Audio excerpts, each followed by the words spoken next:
ಆಗಾಗ ನೀವು gear shift ಮಾಡಬೇಕಾದ್ರೆ ಸ್ವಲ್ಪ ಸ್ಟಕ್ ಕೂಡ ಆಗುತ್ತೆ. ಡಿಸೈನೇ ಅದೇ ಥರ ಇರೋದು. ಸಿಂಗಲ್ ಶಾಟಲ್ಲಿ ಒಂದು 400 ಕಿಲೋಮೀಟರ್ಸ್ ನಾನು ಟ್ರೈ ಮಾಡಿದ್ದೀನಿ. ವಿ-ಸ್ಟ್ರಾಮಲ್ಲಿ ಫ್ರಂಟ್ ಶಾಕ್ ಅಬ್ಸಾರ್ಬರ್ಸ್ ಆಯಿಲ್ ಎರಡಲ್ಲಿ ಬೇರೆ ಬೇರೆ ಇರುತ್ತೆ. ಮೆಟಲ್ ಡಿಸ್ಕ್ ಮೇಲೆ ಬರೋ ವೇರಿಂಗು ತುಂಬ ಅನ್ಈವನ್ ಆಗುತ್ತೆ. ನಾನು ಪಾರ್ಷಿಯಲಾಗಿ ಬ್ರೇಕ್ ಹಿಡಿದ್ರೆ ABS ಟ್ರಿಗರ್ ಆಗುತ್ತೆ. ಟಾಪ್ ಸ್ಪೀಡು ಸ್ವಲ್ಪ ಕಮ್ಮಿ ಆದಂಗೆ ಅನಿಸುತ್ತೆ, ಪಿಕಪ್ಪು ಸ್ವಲ್ಪ ಕಮ್ಮಿ ಆದಂಗೆ ಅನಿಸುತ್ತೆ. ಬಟ್ ಒಂದು ಇಶ್ಯೂ ಮಾತ್ರ ಸರಿ ಮಾಡ್ಸೋಕ್ಕೆ ಆಗಲ್ಲ ಅಂದರೆ ನಾನು ಸರ್ವಿಸ್ ಸೆಂಟ್ರಲ್ಲೂ ಕೇಳಿದೆ, ಅವ್ರಿಗೂ ಗೊತ್ತಿಲ್ಲ. ನಮಸ್ತೆ ವೀಕ್ಷಕರೇ, ಎಲ್ಲರೂ ಸೂಪರ್ ಆಗಿದ್ದಾರೆ ಅಂದ್ಕೊಳ್ತೀನಿ. ಇವತ್ತಿನ ಸಂಚಿಕೆ ನಿಮಗೆಲ್ಲ ಸ್ವಾಗತ. ಇವತ್ತಿಂದ ನಾವು ಸುಜುಕಿ ವಿ-ಸ್ಟ್ರಾಮ್ SX ಈ ಬೈಕ್ ಬಗ್ಗೆ ಓನರ್ಶಿಪ್ ರಿವ್ಯೂನ ನೋಡ್ತಾ ಇದ್ದೀವಿ. ನಮ್ಮ ಜೊತೆ ಇವತ್ತು ಕಿರಣ್ ಅವರು ಇದ್ದಾರೆ. ಅವರು ಈ ಗಾಡಿ ಬಗ್ಗೆ ನಮಗೆ ಎಲ್ಲ ಮಾಹಿತಿಯನ್ನು ನೀಡ್ತಾರೆ. ಬನ್ನಿ ಹಾಗಿದ್ರೆ ಶುರು ಮಾಡೋಣ. ಹಾಯ್ ಆಲ್, ನನ್ನ ಹೆಸರು ಕಿರಣ್ ಅಂತ. ನಾವು ಲಾಸ್ಟ್ ಟೈಮ್ ಮೀಟ್ ಆದಾಗ ನಾನು ಈ ಗಾಡಿನ 6000 ಕಿಲೋಮೀಟರ್ಸ್ ಹತ್ರ ಓಡಿಸಿದ್ದೆ. ಈಗ ಆಲ್ಮೋಸ್ಟ್ 40,000 ಕಿಲೋಮೀಟರ್ಸ್ ಕಂಪ್ಲೀಟ್ ಮಾಡಿದ್ದೀನಿ.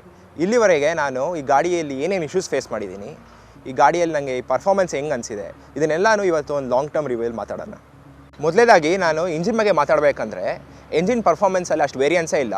ಹೇಳಬೇಕಂದ್ರೆ ಸ್ವಲ್ಪ ಪರ್ಫಾರ್ಮೆನ್ಸ್ ಚೆನ್ನಾಗೇ ಆಗಿದೆ, ಸ್ವಲ್ಪ ಕೂಡ ಡಿಗ್ರೇಡೇಷನ್ ಆಗಲೇ ಇಲ್ಲ. ಇವತ್ತು ಕೂಡ ಇನಿಷಿಯಲ್ ಪಿಕಪ್ ಆಗಲಿ, ಟಾಪ್ ಎಂಡು ಎಲ್ಲ ತುಂಬ ಚೆನ್ನಾಗಿದೆ. ಫಸ್ಟಿಗಿಂತ ಈಗ ಸ್ವಲ್ಪ ಇಂಪ್ರೂವ್ ಆಗಿದೆ ಕೂಡ ಹೇಳ್ಬೋದು. ಎಂಜಿನ್ ತುಂಬ ಸ್ಮೂತ್ ಇದೆ, ಹೀಟಿಂಗ್ ಇಶ್ಯೂಸ್ ಕೂಡ ಏನೂ ಇಲ್ಲ. ನಾನು ಆಗ ಎಷ್ಟು ಎಂಜಾಯ್ ಮಾಡ್ತಾ ಇದ್ನೋ ಗಾಡಿ ಓಡಿಸೋಕ್ಕೆ, ಈಗಲೂ ಕೂಡ ಅಷ್ಟೇ ಎಂಜಾಯ್ ಮಾಡ್ತಾಯಿದ್ದೀನಿ. ಈ 40,000 ಕಿಲೋಮೀಟರ್ಸಲ್ಲಿ hairpin bends, straight roads, off roading ಇದೆಲ್ಲನೂ ಕವರ್ ಮಾಡಿದ್ದೀನಿ. ಇಷ್ಟೆಲ್ಲ ಕವರ್ ಮಾಡಿದ ಮೇಲೂ ಕೂಡ ನಾನು ಮೇಜರ್ ಡಿಫ್ರೆನ್ಸಸ್ ಏನು ಅಂತ ಹೇಳಕ್ಕೆ ಬಂದರೆ ಪರ್ಫಾರ್ಮೆನ್ಸಲ್ಲಿ ಏನೂ ಇಲ್ಲ. ಹೊಸದಲ್ಲಿ ಹೆಂಗಿತ್ತು ಅದೇ ಥರ ಇದೆ ಎಂಜಿನ್ನು. ಇದು ಪಾಸಿಟಿವ್ಗೂ ನೆಗೆಟಿವ್ಗೂ ಅದೇ ಥರ ಇದೆ. ಪಾಸಿಟಿವ್ಗೆ ಏನಂದರೆ 120ಯಲ್ಲೇ ಕ್ರೂಸ್ ಮಾಡ್ಬೋದು, ನಿಮ್ಗೆ ಏನು ಇಶ್ಯೂಸು ಬರೋಲ್ಲ. ಅದೇ ಥರ ಪ್ರಾಬ್ಲಮ್ಸ್ ಹೇಳಬೇಕಂದ್ರೆ ಈಗ ಕೂಡ ಗೇರು ತುಂಬ ಟೈಟ್ ಇದೆ. ಆಗಾಗ ನೀವು ಗೇರ್ ಶಿಫ್ಟ್ ಮಾಡಬೇಕಾದ್ರೆ ಸ್ವಲ್ಪ ಸ್ಟಕ್ ಕೂಡ ಆಗುತ್ತೆ. ಅಲಾಂಗ್ ವಿತ್ ದಟ್ ಕ್ಲಚ್ ಕೂಡ ತುಂಬ ಟೈಟ್ ಇದೆ. ನಾನು ಇಷ್ಟು ದಿನ ಓಡಿಸಿದ ಮೇಲೂ ಕೂಡ ಇನ್ನೂ ಅದು ಸರಿಯಾಗಿಲ್ಲ. ಸೊ ಇದು ಡಿಸೈನೇ ಅದೇ ಥರ ಇರೋದು. ರೈಡಿಂಗ್ ಕಂಫರ್ಟು ಸಿಟಿಯಲ್ಲಿ ಬಂಪರ್ ಟು ಬಂಪರ್ ಟ್ರಾಫಿಕಲ್ಲಿ ಓಡ್ಸೋಕ್ಕೆ ಈಸಿ ಇದೆ.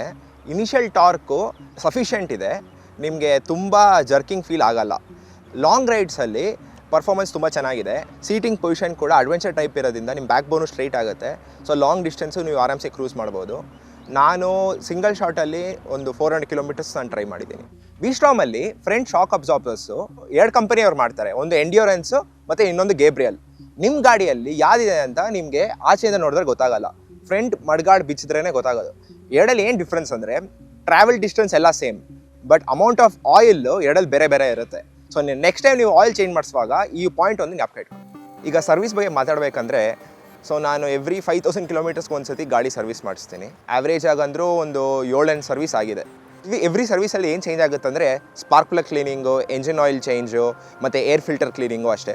ಒಂದು 20,000 ಕಿಲೋಮೀಟರ್ಸ್ ಆದಮೇಲೆ ಟೈರ್ಸ್ನ ಚೇಂಜ್ ಮಾಡಬೇಕಾಗಿತ್ತು. ನಾನು ರೈಸ್ ಟೈರ್ಸ್ ಹಾಕ್ಸಿದ್ದೀನಿ, MRF ಹೋಗಲಿಲ್ಲ. ಅಷ್ಟು ಡಿಫ್ರೆನ್ಸ್ ಇಲ್ಲ. ರೈಸಲ್ಲಿ ಸ್ವಲ್ಪ ರೋಡ್ ಗ್ರಿಪ್ ಚೆನ್ನಾಗಿದೆ ಅನಿಸ್ತು, ಮತ್ತು ಕಾರ್ನರಿಂಗ್ ಎಬಿಲಿಟಿ ಸ್ವಲ್ಪ ಚೆನ್ನಾಗಿತ್ತು. ಮತ್ತು ನಾನು ಒಂದು 32,000 ಕಿಲೋಮೀಟರ್ಸ್ ಸಮಥಿಂಗ್ ಆ ರೇಂಜಲ್ಲಿ ಒಂದು ಸತಿ ನಾನು I have to change my sprockets. So ನಾನು ಸ್ಟಾಕೇ ಹೋಗಿದ್ದೀನಿ. ಸ್ಟಾಕ್ ಬಿಟ್ಟರೆ ನಿಮಗೆ ರೋಲ್ ಆನ್ ಸಿಗುತ್ತೆ. ಈಗ ಹೊಸದಾಗಿ ಬ್ರಾಸು ಲಾಂಚ್ ಮಾಡಿದ್ದಾರೆ. ಫೋರ್ಕ್ ಆಯಿಲ್ ಚೇಂಜ್ ಮಾಡಿದ್ದೀನಿ, ಮತ್ತು ಬ್ರೇಕ್ ಫ್ಲೂಯಿಡ್ ಚೇಂಜ್ ಮಾಡಿಸಿದ್ದೀನಿ. ಕಾನ್ಸೆಟ್ ಒಂದು ಚೇಂಜ್ ಆಗಿದೆ. ಬೇಸಿಕ್ ಕನ್ಸ್ಯೂಮಬಲ್ಸ್ ಬಿಟ್ಟರೆ ಬೇರೆ ದೊಡ್ಡ ಸೆನ್ಸರು ಇಲ್ಲ ಮೇಜರ್ ಪಾರ್ಟ್ಸ್ ಯಾವುದು ಚೇಂಜ್ ಆಗಿಲ್ಲ, ಯಾವುದು ಇನ್ನೂ ಫಾಲ್ಟು ಬಂದಿಲ್ಲ. ನನಗೆ ಬ್ಯಾಟ್ರಿ ಚೆನ್ನಾಗೇ ಇದೆ, it's going well. Suzuki authorise service centres ನನ್ನ ಪ್ರಕಾರ ಅಷ್ಟು ಎಕ್ವಿಪ್ಡ್ ಇಲ್ಲ. ಸೊ ನನಗೆ ಅಷ್ಟು ಕಂಫರ್ಟಬಲ್ ಇಲ್ಲ. ಬೇಸಿಕ್ಲಿ ಅವರು ತುಂಬ ಟೈಮ್ ಕೊಡೋಲ್ಲ ಸರ್ವಿಸ್ ಮಾಡ್ಸೋಕ್ಕೆ, ಬೇಗ ಬೇಗ ಸರ್ವಿಸ್ ಮುಗಿಸ್ಬಿಡ್ತಾರೆ. ಅವರು throttle body cleaning, swing arm greasing ಇವೆಲ್ಲ ಏನು ಮುಟ್ಟೋದೇ ಇಲ್ಲ. ನಿಮ್ಗೆ ಮೇಜರ್ ಪ್ರಾಬ್ಲಮ್ ಆದರೆ ಮಾತ್ರ ಆ ಕಡೆ ಹೋಗೋದು. ಮತ್ತು ಪಾರ್ಟ್ಸ್ ಇಶ್ಯೂ ಬೇರೆ ತುಂಬ ಇದೆ ಅವ್ರ ಹತ್ರ. ಏನು ಪಾರ್ಟ್ಸ್ ಬೇಕಂದ್ರೂ ದೇ ಹ್ಯಾವ್ ಟು ಆರ್ಡರ್, ಮತ್ತು ಆರ್ಡರ್ ಮಾಡಿದ್ರೆ ಅವ್ರಿಗೆ 30 ದಿವಸ ಟೈಮ್ ಕೇಳ್ತಾರೆ. ಇದು ಕ್ಲಚ್ ಕೇಬಲ್ ನಂದು ಕಟ್ಟಾಗಿತ್ತು. ನನಗೆ ಒಂದು ಸರ್ವಿಸ್ ಸೆಂಟ್ರಿಂದ ಇನ್ನೊಂದು ಸರ್ವಿಸ್ ಸೆಂಟ್ರಿಗೆ ರೀಡೈರೆಕ್ಟ್ ಮಾಡಿ, ಅಲ್ಲಿಂದ ಇನ್ನೊಂದು ಕಡೆ ರೀಡೈರೆಕ್ಟ್ ಮಾಡಿ, ಕೊನೆಗೆ ನಾನು 3ನೇ ಸರ್ವಿಸ್ ಸೆಂಟ್ರಲ್ಲಿ ಮಾತ್ರ ನನಗೆ ಸಿಕ್ಕಿದ್ದು. ಸೊ ನಾನು ಈಗ ಎಲ್ಲ ಸರ್ವಿಸು ನಾನು ಆಚೆ ಮಾಡಿಸ್ತಾ ಇದ್ದೀನಿ. ಬಟ್ ಜನರಲಾಗಿ ನೀವು ಸರ್ವಿಸ್ ಸೆಂಟ್ರಲ್ಲೇ ನೀವು ಸರ್ವಿಸ್ ಮಾಡ್ಸಂಗಿದ್ರೆ, ಅವ್ರದ್ದೇ ಎಂಜಿನ್ ಆಯಿಲ್ ಹಾಕ್ಸಂಗಿದ್ರೆ ನಿಮಗೆ 1,800 ರೂಪೀಸ್ ಹತ್ರ ಬರುತ್ತೆ ನಿಮಗೆ, ಎಲ್ಲ ಕನ್ಸ್ಯೂಮಬಲ್ಸ್ ಎಲ್ಲ ಸೇರಿಸ್ಕೊಂಡು. ಸುಜುಕಿ ಕಡೆಯಿಂದ EC ಸ್ಟಾರ್ ಎಂಜಿನ್ ಆಯಿಲ್ ಹಾಕ್ಸ್ತಾರೆ. ಬಟ್ ನಾನು ಅದ್ರ ಬದಲು I am using Motul 7100 engine oil. ಅದಕ್ಕೆ ನಿಮಗೆ ಆಲ್ಮೋಸ್ಟ್ 700 ರೂಪೀಸ್ ಪರ್ ಲೀಟ್ರ್ ಆಗುತ್ತೆ. ವಿ-ಸ್ಟ್ರಾಮ್ಗೆ 1.2 ಲೀಟರ್ಸ್ ಬೇಕಾಗುತ್ತೆ. ಸೊ ಅಪ್ರಾಕ್ಸಿಮೇಟ್ಲಿ ಅದು ನಾವು ಒಂದು 2 ಲೀಟ್ರ್ ತೊಗೊಳ್ಳೇಬೇಕು. So it comes out around 1,400 rupees. ಮತ್ತು ಆಚೆ ಕಡೆ ಜನರಲ್ ಸರ್ವೀಸ್, ಬೇರೆ ಕನ್ಸ್ಯೂಮಬಲ್ಸ್ ಸೇರಿಸಿದ್ರೆ ನನಗೆ ಎವ್ರಿ 5,000 ಕಿಲೋಮೀಟರ್ಸ್ಗೆ 3,000 ರೂಪೀಸ್ ಆಗುತ್ತೆ. ನಾನು ಆಚೆ ಸರ್ವಿಸ್ ಮಾಡಿಸಿದಾಗ ನನಗೆ ಆಲ್ಮೋಸ್ಟ್ ಎವ್ರಿ 5,000 ಕಿಲೋಮೀಟರ್ಸ್ಗೆ 3,000 ರೂಪೀಸ್ ಕಾಸ್ಟ್ ಆಗುತ್ತೆ ಜನರಲ್ ಸರ್ವೀಸು. ಮೇಜರ್ ರೀಸನ್ ಬಂದುಬಿಟ್ಟು ನಾನು ಹಾಕ್ಸೋದು EC ಸ್ಟಾರ್ ಎಂಜಿನ್ ಆಯಿಲ್ ಅಲ್ಲ, ನಾನು ಹಾಕ್ಸ್ತಾ ಇರೋದು ಮೋಟಲ್ 7100 ಎಂಜಿನ್ ಆಯಿಲು. ಎವ್ರಿ ಸರ್ವೀಸಿಗೂ ಕಂಪ್ಲೀಟ್ ಥ್ರಾಟಲ್ ಬಾಡಿ ಕ್ಲೀನಿಂಗ್ ಮಾಡ್ತಾರೆ. ಥ್ರಾಟಲ್ ಬಾಡಿ ಕ್ಲೀನಿಂಗ್ ಮಾಡಬೇಕಂದ್ರೆ ಅವರು ಹಿಂದೆ ಇರೋ ಫ್ಯೂಲ್ ಇಂಜೆಕ್ಟರ್ ಎಲ್ಲ ಬಿಚ್ಚಬೇಕು. Along with that they also clean the swing arm ಬಿಚ್ಚಬೇಕಂದ್ರೆ 2 ವೀಲ್ ಆಚೆ ಬರಬೇಕು, ಮತ್ತು ಇಲ್ಲಿರೋ ಬೋಲ್ಟ್ಸ್ ಎಲ್ಲ ತೆಗಿಬೇಕು, ಚೈನ್ ಎಲ್ಲ ಆಚೆ ಬರುತ್ತೆ. ಸೊ ಇದನ್ನೆಲ್ಲ ಕ್ಲೀನ್ ಮಾಡ್ತಾರೆ ಥರೋವಾಗಿ. ಸೊ ಅದಕ್ಕೆ ನಮಗೆ ಆಲ್ಮೋಸ್ಟ್ 3000 ರುಪೀಸ್ ಆಗುತ್ತೆ. But according to me 3000 is very good cost for this entire service. ಹಿಂದೆ ಸಸ್ಪೆನ್ಷನ್ ಮೂವ್ ಆದಾಗ ಸ್ವಿಂಗ್ ಆರ್ಮ್ ಮೇಲೆ ಕೆಳಗಡೆ ಹೋಗುತ್ತೆ.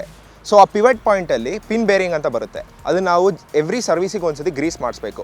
ಇಲ್ಲ ಅಂದರೆ ಅದು ರಸ್ಟ್ ಹಿಡಿದು ಬೇರಿಂಗ್ಸ್ ಎಲ್ಲ ಹೋಗ್ಬಿಟ್ರೆ ನಿಮಗೆ ಸಸ್ಪೆನ್ಷನ್ ಕ್ವಾಲಿಟಿ ತುಂಬ ಅಫೆಕ್ಟ್ ಆಗುತ್ತೆ, ರೈಡಿಂಗ್ ಕ್ವಾಲಿಟಿಗೂ ತುಂಬ ಇಂಪ್ಯಾಕ್ಟ್ ಆಗುತ್ತೆ. ಸೊ ನೆಕ್ಸ್ಟ್ ಟೈಮ್ ಈ ಸರ್ವಿಸ್ ಹೋದಾಗ 5000 ಕಿಲೋಮೀಟರ್ಸ್ಗೋ ಇಲ್ಲ ಎವ್ರಿ 10,000 ಕಿಲೋಮೀಟರ್ಸ್ ಒಂದ್ಸತಿ ಇದನ್ನು ಚೆಕ್ ಮಾಡ್ಸೋಕೆ ಕೇಳೋದು ಒಳ್ಳೆಯದು. ಆಲ್ಮೋಸ್ಟ್ 3.5 ವರ್ಷ ಮತ್ತು 40,000 ಕಿಲೋಮೀಟರ್ ಓಡಿಸಿದ ಮೇಲೆ ನಾನು ಈ ಗಾಡಿಯಲ್ಲಿ ಏನೇನು ಇಶ್ಯೂಸ್ ನೋಡಿದ್ದೀನಿ ಅಂದರೆ, ಬ್ರೇಕ್ ಪ್ಯಾಡ್ಸು ವಿಸ್ಟ್ರಾಮಲ್ಲಿ ಒಂದು ದೊಡ್ಡ ಕಂಪ್ಲೇಂಟ್ ಇದೆ. ಸ್ಟಾಕಲ್ಲಿ ಲೈಫ್ ಡ್ಯೂರಬಿಲಿಟಿ ತುಂಬ ಕಮ್ಮಿ ಇದೆ ಅಂತ ಹೇಳ್ತಾರೆ. ಬಟ್ ಪರ್ಸನಲಿ ನನಗೆ ಬ್ಯಾಕ್ ಬ್ರೇಕ್ ಪ್ಯಾಡ್ಸ್ ಆಲ್ಮೋಸ್ಟ್ 10,000 ಕಿಲೋಮೀಟರ್ಸ್ಗೆ ಒಂದ್ಸರಿ ನಾನು ಚೇಂಜ್ ಮಾಡಿಸ್ತೀನಿ. ಮೇ ಬಿ ನಾನು ಬ್ರೇಕಿಂಗ್ ಸ್ಟೈಲ್ ಹಂಗಿರ್ಬೋದು. ಬಟ್ ಫ್ರಂಟಲ್ಲಿ ಡೆಫಿನೆಟ್ಲಿ ನಾನು ಸ್ಟಾರ್ಟಿಂಗಲ್ಲಿ ಆಫ್ಟರ್ 4,000 ಕಿಲೋಮೀಟರ್ಸ್ ಚೇಂಜ್ ಮಾಡಿಸ್ಬೇಕಾಗಿತ್ತು. ಅದಾದಮೇಲೆ ಈಗ ನಾನು ಬರೀ ಸಿರಾಮಿಕ್ ಬ್ರೇಕ್ ಪ್ಯಾಡ್ಸ್ ಯೂಸ್ ಮಾಡ್ತಾಯಿದ್ದೀನಿ, ವೆಸ್ರಾ ಅವ್ರದ್ದು. 14,000 ಕಿಲೋಮೀಟರ್ಸ್ ಹಂಗೆ ಒಂದ್ಸರಿ ಚೇಂಜ್ ಮಾಡಿಸ್ತೀನಿ. ಈಗ I am running my second set of Vesrah ceramic brake pads. ಅದು ಇನ್ನೂ ನಡೀತಾ ಇದೆ. ಮೇ ಬಿ ಒಂದು 5,000-6,000 ಕಿಲೋಮೀಟರ್ಸ್ ಆದಮೇಲೆ maybe have to change it. Ceramic brake ಪ್ಯಾಡ್ಸಲ್ಲಿ ಬೆನಿಫಿಟ್ ಏನಂದರೆ ತುಂಬ ಲೈಫ್ ಇದೆ. ಬಟ್ ನಿಮಗೆ ಮೆಟಲ್ ಡಿಸ್ಕ್ ಮೇಲೆ ಬರೋ ವೇರಿಂಗು ತುಂಬ ಅನ್ಈವನ್ ಆಗುತ್ತೆ. ನಾನು ಹಿಂದೆ ಸ್ಟಾಕ್ ಹಾಕ್ಸಿದ್ದೀನಿ, ಮುಂದೆ ಸಿರಾಮಿಕ್ ಹಾಕ್ಸಿದ್ದೀನಿ. ಹಿಂದೆ ಪ್ಲೇಟಲ್ಲಿ ವೇರಿಂಗು ತುಂಬ ಈವನ್ ಇದೆ. ಬಟ್ ಫ್ರಂಟಿಗೆ ಬಂದರೆ ಡಿಸ್ಕು ತುಂಬ ಅನ್ಈವನಾಗಿ ವೇರ್ ಆಗಿದೆ. ಇದರಿಂದ ಏನಾಗುತ್ತಂದರೆ ನಾನು ಪಾರ್ಷಿಯಲಾಗಿ ಬ್ರೇಕ್ ಹಿಡಿದ್ರೆ ABS ಟ್ರಿಗರ್ ಆಗುತ್ತೆ. ಯಾಕಂದರೆ ಎಂಜಿನ್ಗೆ ಏನನ್ಸುತ್ತೆ ಬ್ರೇಕು ಸರಿಯಾಗಿ ಹಿಡಿತಾ ಇಲ್ಲ ಅಂತ. ಸೊ ಅದು it will go into ABS mode. ಇದೊಂದು ದೊಡ್ಡ ಇಶ್ಯೂ ಇದೆ. ಎರಡನೇದು ಕ್ಲಚ್. ತುಂಬ ಸತಿ ಕ್ಲಚ್ ಹಿಡಿದು ಬಿಡಬೇಕು, ಮತ್ತು ಕ್ಲಚ್ ಟೈಟ್ ಇರೋದ್ರಿಂದ ನಿಮ್ಗೆ ಹ್ಯಾಂಡ್ ಪೇನ್ ಆಗ್ಬೋದು. ಈ ಟೈಟ್ ಕ್ಲಚ್ ಇಶ್ಯೂಗೆ ಒಂದು ಸೊಲ್ಯೂಷನ್ ಇದೆ. ಸ್ಟಾಕಲ್ಲಿ ಅವ್ರು ಕೊಟ್ಟಿರೋ ಕ್ಲಚ್ ಆರ್ಮು ತುಂಬ ಚಿಕ್ಕದಿದೆ. ಇದರಿಂದ ನೀವು ಹಾಕೋ ಫೋರ್ಸು ತುಂಬ ಜಾಸ್ತಿ ಇರಬೇಕು ನಾವು ಕ್ಲಚ್ ಪ್ಲೇಟ್ಸ್ನ ಕಂಪ್ರೆಸ್ ಮಾಡಬೇಕಂದ್ರೆ. ಅದಕ್ಕೆ ಆಲ್ಟರ್ನೇಟಿವ್ ಆಗಿ ನೀವು ಥರ್ಡ್ ಪಾರ್ಟಿಯಿಂದ ಒಂದು ದೊಡ್ಡ ಕ್ಲಚ್ ಆರ್ಮ್ ಬರುತ್ತೆ, ಅದನ್ನು ನೀವು ಹಾಕ್ಸ್ಬೋದು. ಬಟ್ ನೀವು ಹಾಕ್ಸುವಾಗ ತುಂಬ ಹುಷಾರಾಗಿರಬೇಕು. ನೀವು ಅಲೈನ್ಮೆಂಟ್ ಸರಿಯಾಗಿ ಮಾಡಿಸಿಲ್ಲ ಅಂದರೆ ಕ್ಲಚ್ ವೈರ್ ಕಟ್ಟಾಗೋ ಚಾನ್ಸಸ್ ತುಂಬ ಜಾಸ್ತಿ ಇದೆ. ನಾನು ಅದೇ ಯೂಸ್ ಮಾಡ್ತಾ ಇದ್ದೆ. ಬಟ್ ಸರ್ವಿಸ್ ಹೋದಾಗ ನಾನು ಒಂದು ಸತಿ ಅವರು ಕ್ಲಚ್ ವಯರು ಅಲೈನ್ಮೆಂಟ್ ಸ್ವಲ್ಪ ಸರಿ ಇರಲಿಲ್ಲ, ಫ್ರಿಕ್ಷನ್ನಿಂದ ಸ್ವಲ್ಪ ಕಟ್ಟಾಗೋ ಥರ ಆಯಿತು. ಸೊ ಅದಕ್ಕೆ ನಾನು ವಾಪಸ್ ಸ್ಟಾಕಿಗೆ ಬಂದಿದ್ದೀನಿ. ವಿಸ್ಟ್ರಾಮಲ್ಲಿ ಒಂದು common complaint left hand side pulling. ನೀವು ಎರಡು ಕೈ ಬಿಟ್ಟರೆ ಗಾಡಿ ಹಂಗೆ ಲೆಫ್ಟಿಗೆ ಡಿವಿಯೇಟ್ ಆಗುತ್ತೆ. ಇದೊಂದು ಕಾಮನ್ ಇಶ್ಯೂ ಇದೆ. ಇದು ನನಗೂ ಇತ್ತು. ಬಟ್ ಅರೌಂಡ್ ಒಂದು 20,000 ಕಿಲೋಮೀಟರ್ ಹತ್ರ ನಾನು ನಂದು ವೀಲ್ ಚೇಂಜ್ ಮಾಡಿಸ್ಬೇಕಾಗಿತ್ತು. ಆ ಟೈಮಲ್ಲಿ ನಂದು ಕೋನ್ಸೆಟ್ಟು ಚೇಂಜ್ ಆಯಿತು, ಮತ್ತು 4 ಕಾಯಿಲ್ಸ್ ಕೂಡ ರೀಪ್ಲೇಸ್ ಆಯಿತು. ಈ 3 ರೀಪ್ಲೇಸ್ ಆದಮೇಲೆ ನನಗೆ ಈ ಇಶ್ಯೂ ಈಗ ಕರೆಂಟ್ಲಿ ಇಲ್ಲ. ಸೊ ಎಕ್ಸಾಕ್ಟ್ಲಿ ಯಾವ್ದು ಸಾಲ್ವ್ ಮಾಡ್ತು ಈ ಇಶ್ಯೂನ ಅಂತ ನಂಗೆ ಗೊತ್ತಿಲ್ಲ. ನೀವು ಟ್ರೈ ಮಾಡಿ ನೋಡ್ಬೋದು. ನನ್ನ ರೈಡಿಂಗ್ ಸ್ಟೈಲ್ಗೆ ಮತ್ತು ನನ್ನ ಪ್ರಿಫರ್ಡ್ ಸೀಟಿಂಗ್ ಪೊಸಿಷನ್ಗೆ ಸ್ಟಾಕ್ ಹ್ಯಾಂಡಲ್ ಬಾರ್ ಸ್ವಲ್ಪ ಚಿಕ್ಕದು ಅನಿಸ್ತು. ಅದರಿಂದ ನಂದು ಪೊಸಿಷನ್ ಸ್ವಲ್ಪ ಫಾರ್ವರ್ಡಲ್ಲಿ ಬೆಂಡ್ ಆಗೋ ಥರ ಆಗ್ತಾಯಿತ್ತು. ಅದರಿಂದ ನಾನು ಮೋಟೋಟಾರ್ಕ್ ಅವ್ರದ್ದು ವೈಡ್ ಹ್ಯಾಂಡಲ್ ಬಾರ್ ತೊಗೊಂಡಿದ್ದೀನಿ. ಇದರಲ್ಲಿ ಸ್ವಲ್ಪ ವಿಡ್ತು ಇನ್ಕ್ರೀಸ್ ಆಗಿದೆ, ಹೈಟು ಸ್ವಲ್ಪ ಇನ್ಕ್ರೀಸ್ ಆಗಿದೆ. ಇದರಿಂದ ನನ್ನ ಸೀಟಿಂಗ್ ಪೊಸಿಷನ್ ಈಗ ಸ್ವಲ್ಪ ಬೆಟರ್ ಇದೆ.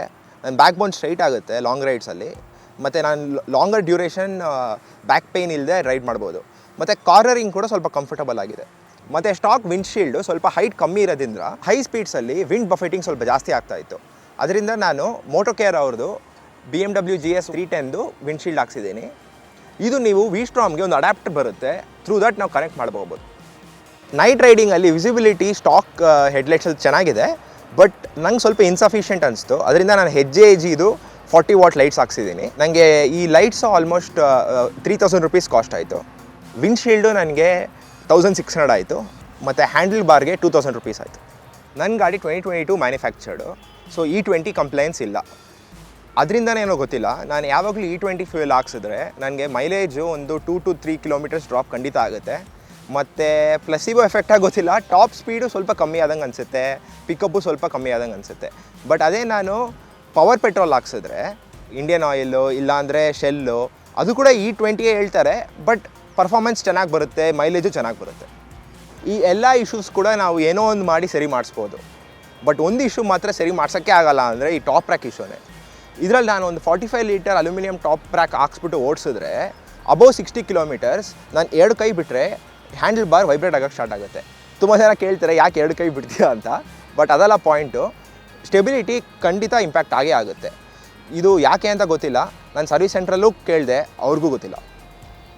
2026ಅಲ್ಲಿ ನಿಮಗೆ ಇದೇ ಪ್ರೈಸ್ ರೇಂಜಲ್ಲಿ ತುಂಬ ಆಪ್ಷನ್ಸ್ ಬಂದಿದೆ, ಅದು ಅಡ್ವೆಂಚರ್ ಕ್ಯಾಟಗರಿಯಲ್ಲಿ. ಇವತ್ತಿಗೂ ನಿಮ್ಗೆ ಈ ಗಾಡಿ ಯಾಕೆ ತೊಗೋಬೇಕಂದ್ರೆ 3 ರೀಸನ್ ಇದೆ. Reliable engine, uniqueness on the road, ಮತ್ತು ಗ್ರೇಟ್ ಪರ್ಫಾರ್ಮೆನ್ಸ್ ಆ್ಯಂಡ್ ಮೈಲೇಜ್. ನೀವು ಜನರಲ್ ಆಗಿ ಲಾಂಗ್ ರೈಡ್ ಹೋಗೋದು, ಇಲ್ಲ ಗ್ರೂಪ್ ರೈಡ್ಸ್ ಮಾಡೋದು, ಇಲ್ಲ ಲೈಟ್ ಆಫ್ ರೋಡಿಂಗ್ ಮಾಡೋದು, ಈ ಥರ ನಿಮ್ಮದು ಯೂಸ್ ಕೇಸ್ ಇದ್ದರೆ ಈ ಗಾಡಿ ಇವತ್ತಿಗೂ ವರ್ತ್ ಇಟ್ ಇದೆ.